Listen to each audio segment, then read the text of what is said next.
Hello, William. How are you? Hi, Rama. Thank you so much for taking the time today. Awesome. Congratulations on Murder Company arriving in select theaters on digital and on demand July 5. I very much enjoyed this movie, but let me ask you, William, were you always a fan of war movies? If so, what were some of your favorite war movies that you've seen before, aside from Murder Company, of course? Yeah, I think my favorite film of all time is Apocalypse Now. And I remember my dad telling me, because my dad's a cameraman, he's a DP, and he was just saying, "Oh, what an incredible film it was." I remember seeing it for the first time and just thinking, "Wow, what a movie!" You feel the jungle, you feel the colors, the explosions, you feel these guys are totally out of place. You see Martin Sheen's character start, naive, sort of a naive, innocent guy, then goes into sort of madness.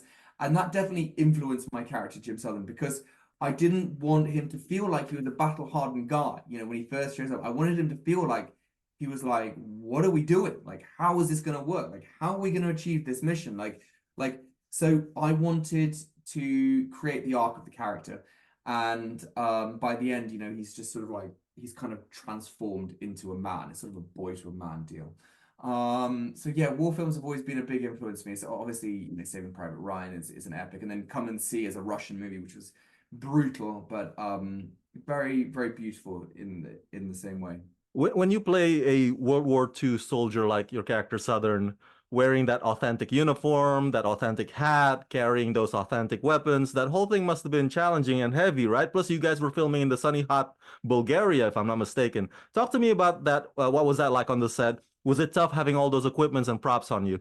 Yeah, I mean, it was exhausting. I'm not gonna beat around the bush. It was tiring.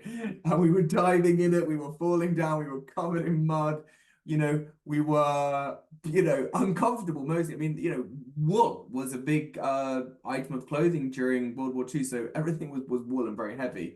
So it kind of gives you an idea of how tough it was for the guys who actually really went through it. And it gave me a really deep respect and a deep personal understanding for what people went through during World War II, that how hard it must have been. So I'm just so grateful that I don't have to go to war, and I came off the film with a much deeper understanding than I ever had before. Were there any weaponry training beforehand? And did you do most of your stunts? Yeah, I did pretty much all my own stunts. I don't mind taking a fall. I don't mind like hitting, banging my shoulder or really throwing it, going into a water. I think it's cool, actually. I love the physical aspect of the character. And then in terms of weapons training, yeah, we had the Bulgarian Special Forces teach us how to use the grease gun and how to use all the weapons. I've had actually, fun enough, taken a pistol class with Oh. a guy in LA about 5 years ago who teaches the police and teaches the police family how to use a pistol. So I had some understanding already, but obviously this was era specific, time period specific. So I still had to learn quite a lot as we were going. Awesome, awesome. You graced a bit about your character, Southern, but I want to dive in deeper more about that. What's your process of embodying this guy? Because not only do you have to get into that soldier mindset, but the accent, you got to play an American. And does that come with a second kind of naturally for you, or is it like a switch on and off? And what is it about him that resonates with you? Yeah, I actually don't stay in the accent all day, but a lot of actors do. But for me, it's important that I get the body right, get the mannerisms right, because you can't use English mannerisms and an American accent. It just doesn't work. So you have to find the body, you have to find the character. And what better way to do it than the actors you're working with? I was working with real men's men. Pooch Hall was a former amateur boxer. Gil is a black belt in Brazilian Jiu-Jitsu. Gillen is a linebacker. I took my body, my physical character from them. And also Shane's a sports guy, so that also helped as well. Now, you graced on this also a little bit earlier, but let me ask you again. When playing characters like this that are part of what they call the greatest generation, fought and Yeah. served in World War II, uh, does that come with a sense of weight or sense of responsibility for you as an actor? What is the deeper significance for you telling stories like Murder Company? Absolutely. The deepest significance for me is that but my granny was a wren, which is basically being in the army when she was a wren, which is basically what the queen was. I think the queen was a wren. I have to double check that, but that was like on the ground in the UK during World War II, like helping out.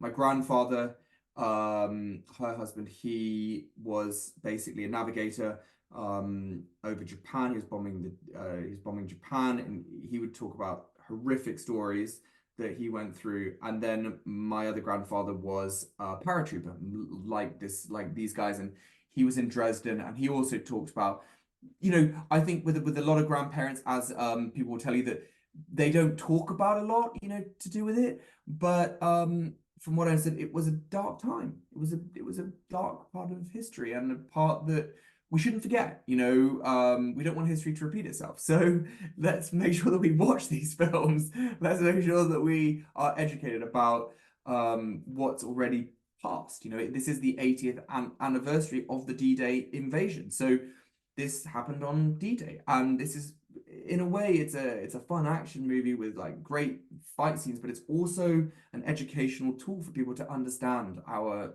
history and why we have freedom today. And William, I can't let you go, of course, without asking you this. I'm such a big fan of yours. Next year will be the 20th anniversary of Narnia, The Lion, the Witch, and the Wardrobe. Has that sunk in for you yet? That it's been 20 years now? Do you look back on that fondly? Do you ever miss playing theater? I look in the mirror and I think, what is that? No,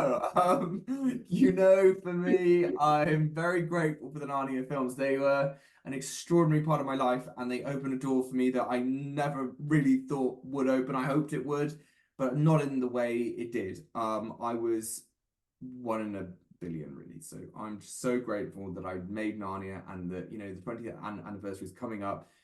And I recently saw a lot of the people, Andrew Adamson, who directed the films, and he's just such a wonderful person. And we will have such fond memories together, making those films. So very, very, very grateful. Now, how's that experience for you been, making that jump from fantasy adventure to like Narnia to doing more mature theme projects that you've been doing for the past 10 years, projects including Murder Company? How's that transition been for you as an actor? Has it been good? Yeah, it's been amazing. I think I was always very driven to make something of my life, of my career. Like, I wanted to make films like this. These were the kind of things I wanted to do. Like I said, Apocalypse Now is my favorite movie. So, like, I love Butch Cassidy and the Sundance Kid. I got to do a Western. Like, I'm very lucky and I'm very blessed. But I work hard. It's not to say that I don't work hard. I'm very driven. I like to work. I enjoy the work. I do everything I can to push it along. So yeah, I just think it's a natural progression. You become an adult, you start working more adult material, and that seems to be the case for me, fortunately. Final question. As you may have heard, Netflix and Greta Gerwig are making new live-action Narnia movies. If you could give them some advice, what advice would you give them in terms of adapting Narnia for the new generation? My advice, I don't think I can give Greta Gerwig any advice. She happens to be like the greatest director in the world right now. She had the #1 movie. I don't think I really have any advice except that maybe I can advise them on a nice cup of tea when they come to the UK, which tea to choose to have a drink at it. That's the thing about as far as I'm going to go. Fair enough, fair enough. For my fans at home, everybody go check out Murder Company, arriving in select theaters on digital and on demand July 5. William, thank you for talking to me and congratulations. Thank you so much, Rama. I really appreciate it. Have a wonderful day. Thank you so much.